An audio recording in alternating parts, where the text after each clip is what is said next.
नमस्कार और स्वागत है नो यू चैनल में, जहां हम आपके लिए लाते हैं महान साहित्यकारों की अनमोल कहानियों को एक नए रूप में, ऑडियो बुक समरी के रूप में।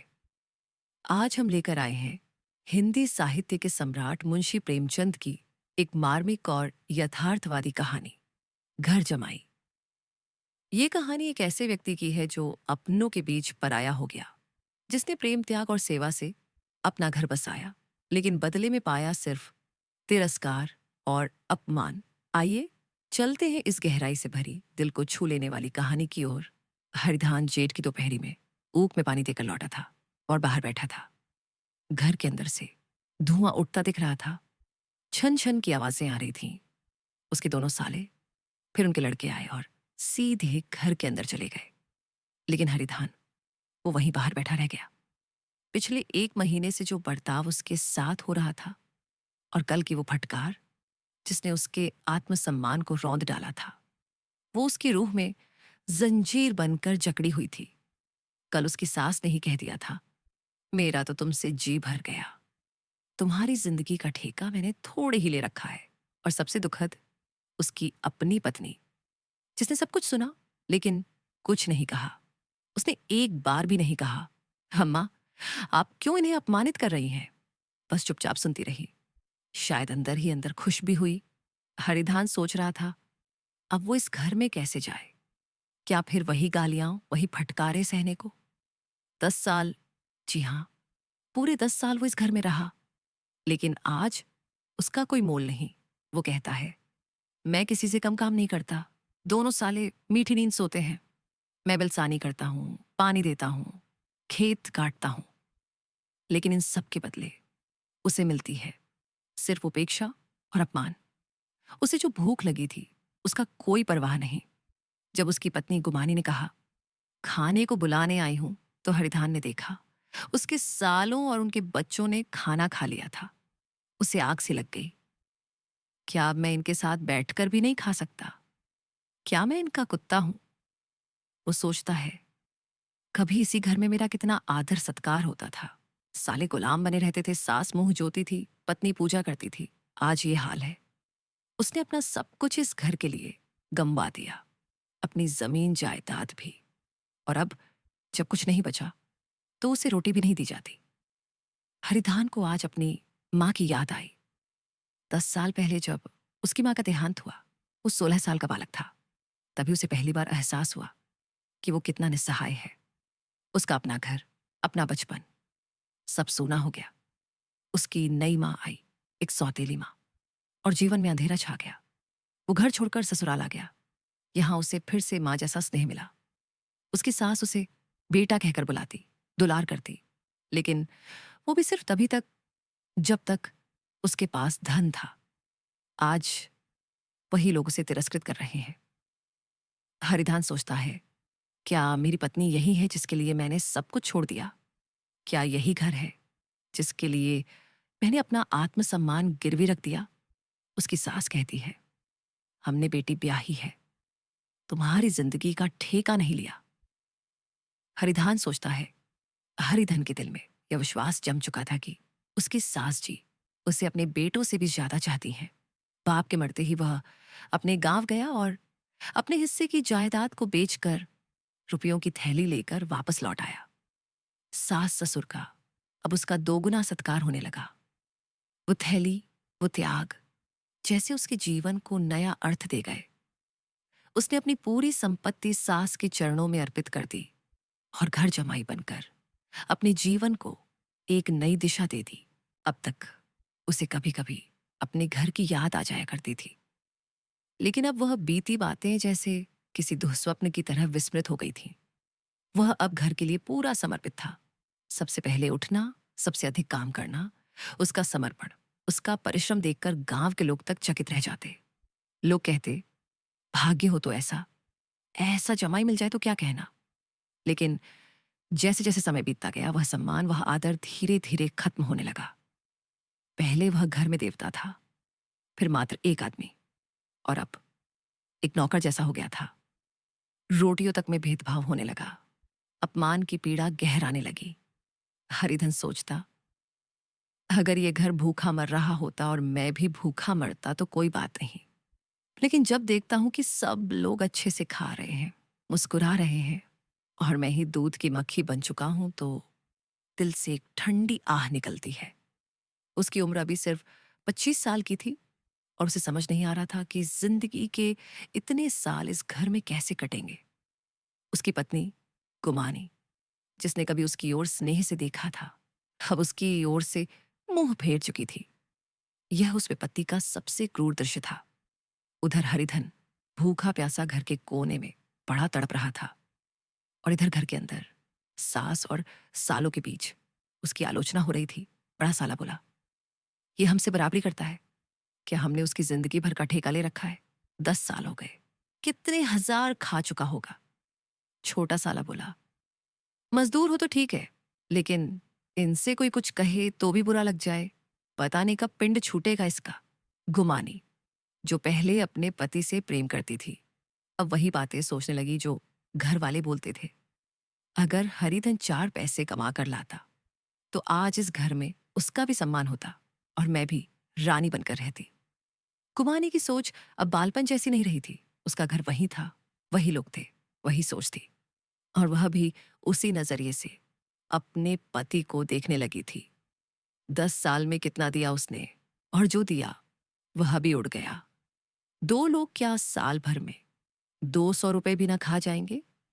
घर से बाहर निकलने में जैसे उसकी जान जाती है।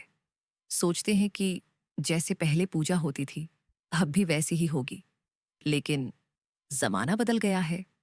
पहले जब बहू ससुराल आती है तो बाजे बजते हैं, स्वागत होता है, पर कुछ ही महीनों में वही बहू घर की नौकरानी बन जाती है। हरिधन ये सब सुनकर अंदर ही अंदर सुलगता रहा, और तभी उसके दोनों साले बाहर आए।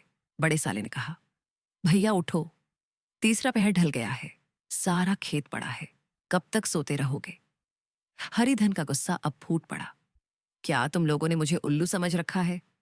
दोनों साले चौंक गए। जो आदमी कभी आवाज नहीं उठाता था, आज उसकी आंखों में आग थी। मैं अंधा नहीं हूं, ना बहरा, छाती फाड़कर काम करूं और फिर भी मुझे कुत्ता समझा जाए। बड़े साले ने कहा, तुम्हें किसी ने बांध तो नहीं रखा है यहां? हरिधन, क्या मैं तुम लोगों से कम काम करता हूं, या मैं रोटियों के लिए गुलाम बना हूं? इतने में सास भी आ गई। तो क्या तुम लड़कों की बराबरी करोगे? हरिधन परास्त हो गया। उस एक वाक्य ने उसका अंत कर दिया। क्या तुम मेरे बेटों की बराबरी करोगे? ये शब्द एक भाले की तरह उसके दिल को चीर गए। वह जमीन पर गिर पड़ा।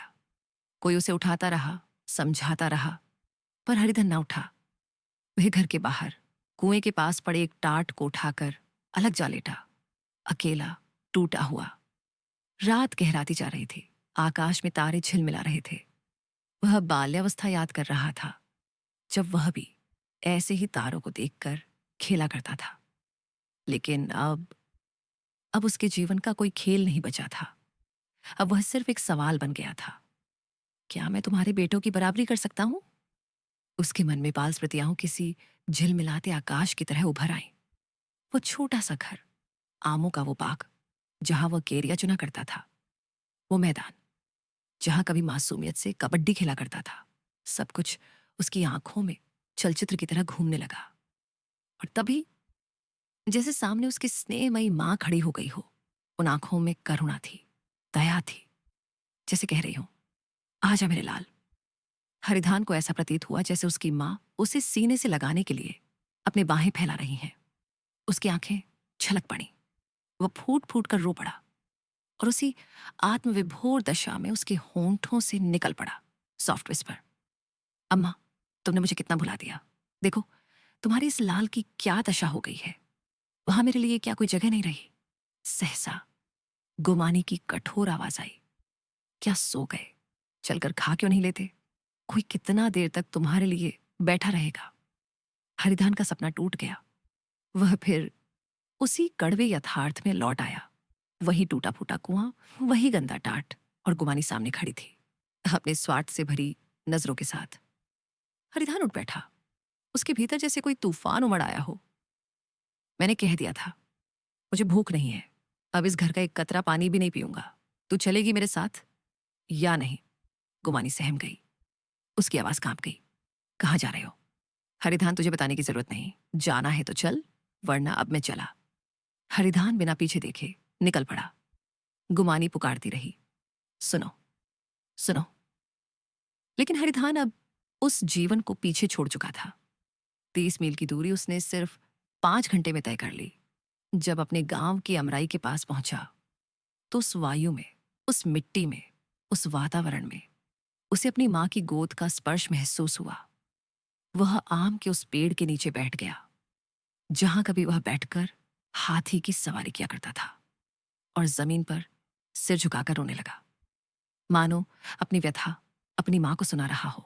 उस वायु में, उस प्रकाश में, उस मिट्टी के कण कण में जैसे उसकी विराट माता समा गई थी। कौन है रे ऊपर पेड़ पर? उतर नीचे, नहीं तो पत्थर मारूंगा। हरिधान ने छिपते हुए डालियों से आम नीचे गिराए और जोर से हंस पड़ा। ऐसी हंसी जो बरसों बाद उसके दिल से निकली थी। वो रखवाला चौंका। अरे हरिन, तू यहां? दोनों बचपन के दोस्त गले मिले। मंगरू, कहाँ चला गया था बे? गांव छोड़ दिया था, अब वापस आया है तो यहीं रह। मजूरी मिलेगी, गायें चराना, जो कहो, तेरे लिए जान हाजिर है।